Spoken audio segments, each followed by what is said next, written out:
Today I'm going to share with you the most important tips and techniques you need to truly master tanks in Delta Force Mobile. And I'm not just talking about the basics, we are going all in. From movement tricks to advanced positioning and how to absolutely dominate objectives with vehicle control. If you learn everything I cover in this video, I promise you won't need to rewatch another tank guide. Again, huge thanks to Delta Force Mobile for sponsoring this video. Now let's talk about something that honestly separates the casual tank drivers from the ones who actually know what they're doing. And that's your vehicle HUD and sensitivity settings. This might not sound like a big deal at first, but I've seen way too many players still running with the default tank HUD, and trust me, it's doing more harm than good. The default layout might be okay if you're just testing the game or using two fingers, but once you're actually trying to hold objectives or win 1 versus 1 tank battles, that setup will limit you badly. That's enough to make someone rage quit. But here's the good news, you can fully customize your tank HUD in Delta Force Mobile. And once you do, it's a total game changer. Whether you play with 3 fingers, 4 fingers or even 5 like I do, you can adjust the layout to your comfort, speed and reaction style. And once that layout is muscle memory, you'll start outplaying players who are still stuck with defaults. So here's how you do it. Head into settings, then go to the vehicle tab and under vehicle control, tap on ground vehicle. Here you'll see 3 control types: joystick, buttons and slider. Now I've tested all 3 and in my honest opinion, joystick is the most intuitive and responsive option, especially if you're trying to strafe, rotate and shoot while in motion. Once you select joystick, you'll see a customize button. Tap that and this is where you can fully move, resize and reassign your tank control buttons. The default layout is fine for 2-finger players, but if you're serious about tank gameplay, especially if you're on 4 or 5 fingers, I highly recommend rearranging everything. If you want to try it, I've dropped my custom HUD code right on your screen. Feel free to copy it and adjust it however you want. Everyone's hand positioning is different, so use mine as a starting point, then tweak it for your comfort. As for sensitivity, don't worry, we're going to cover that in detail later in the video, because that needs its own full explanation. Good controls don't just help you aim, they make your entire gameplay smoother, faster and way more efficient. Next, settings. Most players either overlook it or don't fully understand how it works, and that's the joystick control behavior when you're operating a tank. If you've played even a few matches in warfare mode, you might have already noticed this weird feeling where your tank sometimes moves in a direction that doesn't make any sense, and that's because of how the movement is linked to the tank structure. So let me break this down clearly. A tank in Delta Force Mobile is basically made of 2 main parts: the base and the rotating turret, which is the main cannon or gun on top. By default, your joystick movement is locked to the direction of the base, not the direction you're looking or aiming with the turret. What that means is, let's say your tank turret is facing back and your base is still pointed forward. If you push forward on your joystick, your tank will move based on the base, not the turret direction. And that creates some really confusing moments. This is something that throws off a lot of players, especially in hectic fights. You can actually change how your tank responds to movement. To do that, just head into settings, go back into vehicle controls and scroll down until you see an option called tank movement direction. This is, you'll see 2 options: vehicle direction and perspective direction.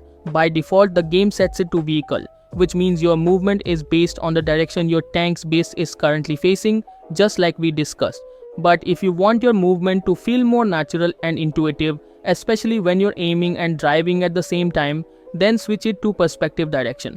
This setting changes your tank movement to match the direction of your camera view. So now when you rotate your turret and push forward on your joystick, the tank will move in the direction you're looking, not in the direction your base is facing. This gives you way more fluid control, especially when you're multitasking, like pushing into a capture point. It takes a little time to get used to if you've been playing with the default setting, but once you make the switch, you'll feel way more in control of the tank. So yeah, this one little setting, tank movement direction, can be the difference between winning a tank duel or spinning around like a broken RC car. Now let's move into the third most important part of tank mastery, and honestly, this one is massively underrated: your vehicle sensitivity. A lot of players just jump into a tank and never even bother checking this, but if your tank camera feels weird, too slow to turn or over snappy when aiming, it's not the tank's fault, it's your sensitivity settings. And yes, tanks have their own dedicated sensitivity in Delta Force Mobile. You'll find all of this in the same vehicle settings menu under touch sensitivity. Now I'm gonna be real with you. This is where you'll need to spend some time figuring out what works for you. Everyone plays differently. Some people like quick snappy turret movement, others prefer slower, smoother control.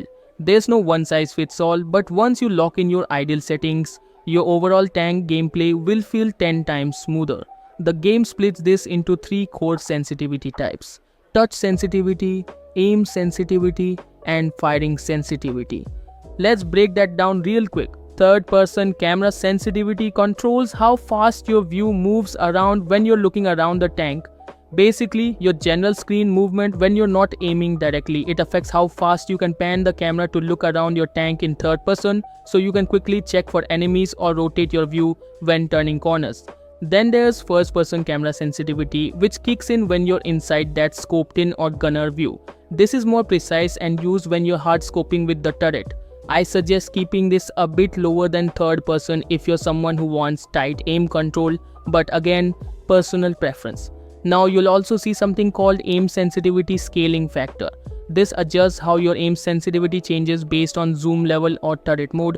If you're using scoped in turrets, this scaling helps match the sensitivity so you don't feel like you're over aiming when zoomed in.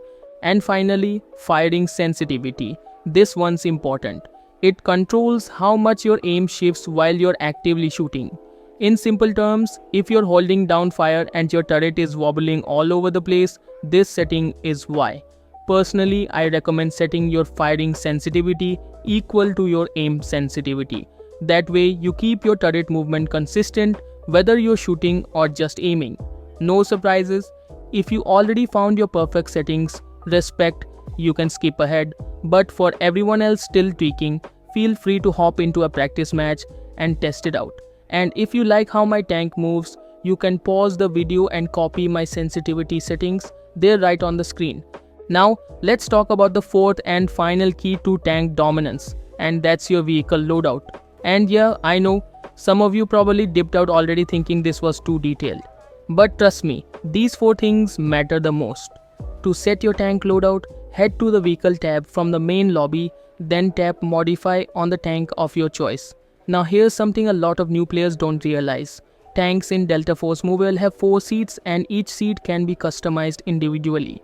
That means whether you're driving, gunning or sitting in a support role, you can equip different weapons, gear and utility tools based on your position. This adds a whole new layer of strategy, especially in squad play. The seat by seat setup, starting with the most crucial one, the driver seat. When you're in the driver's seat, basically the core operator of the tank in charge of movement and the main damage output. This seat gives you control of 4 key things: your primary weapon, secondary weapon and 2 gear slots. For the primary weapon, the absolute best choice right now is the 120mm APF SDS round. Yeah, I know, sounds like a long name, but it actually stands for Armor Piercing, Fin Stabilized, Discarding Sabot.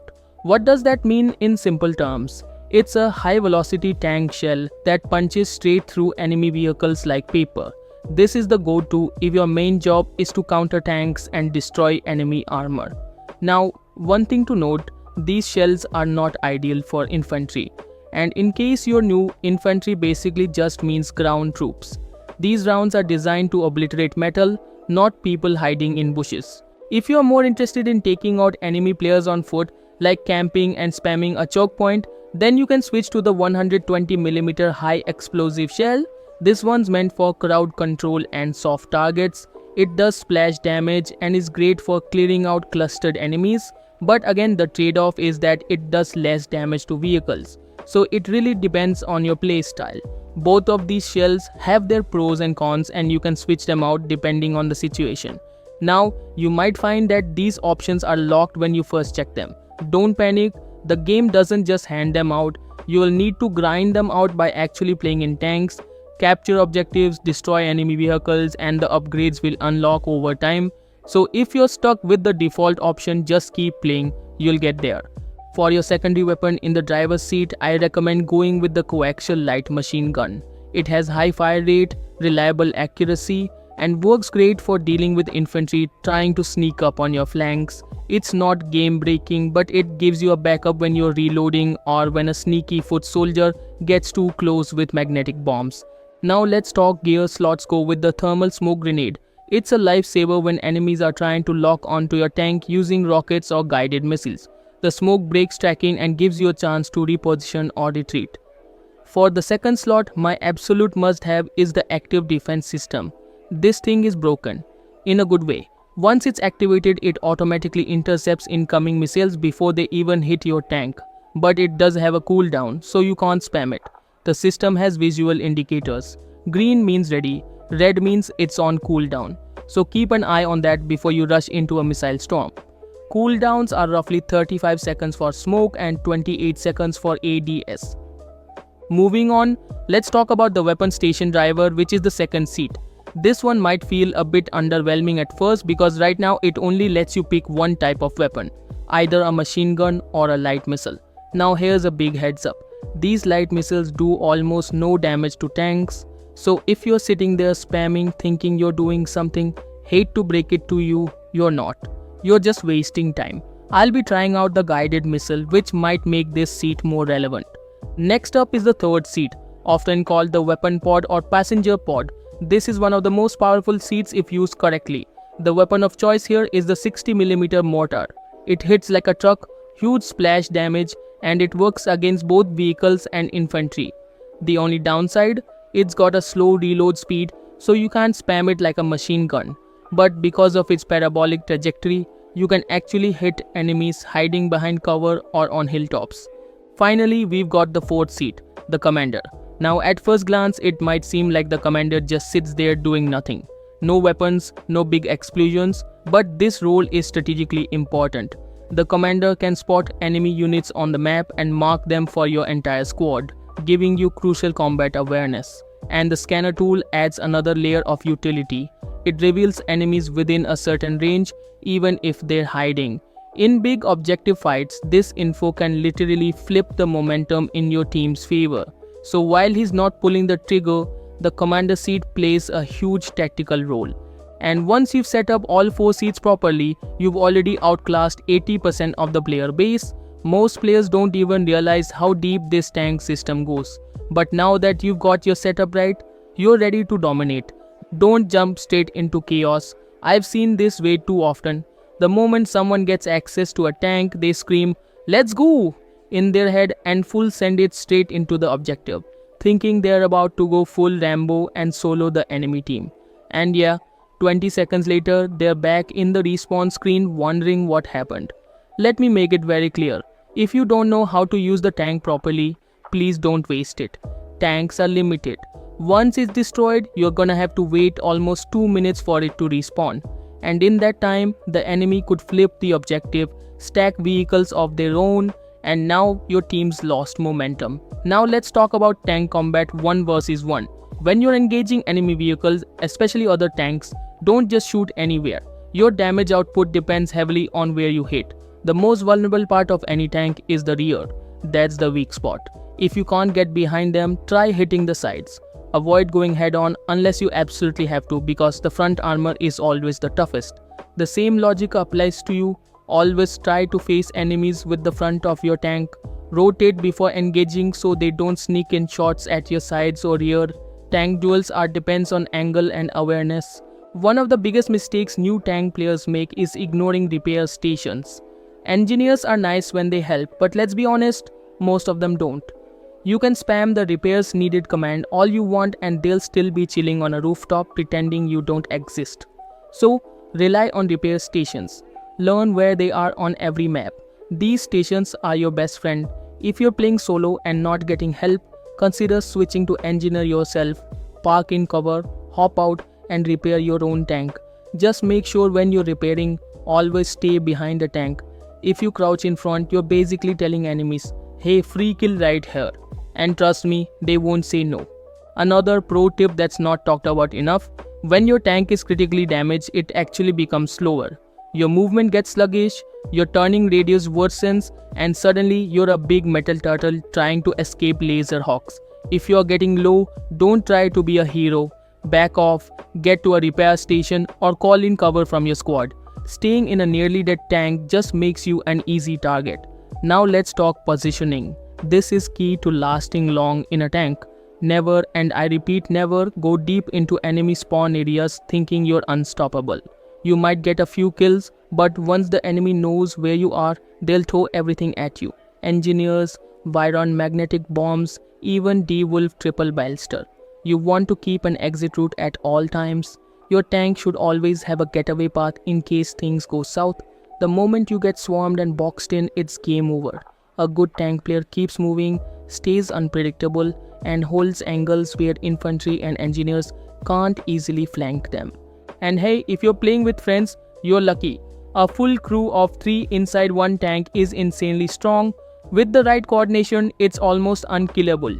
The driver focuses on vehicle kills and staying in position, while the other 2 passengers use the mortar, machine guns and gadgets to clean up infantry and stop enemy engineers before they get rocket. Just remember, your main threats are engineers and Viron mains. If you see one, call them out and take them down fast. They're the ones who'll ruin your tank streak in seconds. So yeah, those are all my core tank tips and strategies. If you've watched this far, you've officially learned more than 80% of players currently jumping into tanks blindly. I hope you picked up something new today, something that'll actually make your next match easier, smarter and more fun. And hey, if this guide helped you, show some love.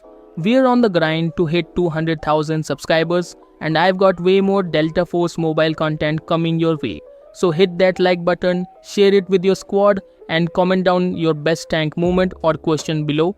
I'll see you in the next one.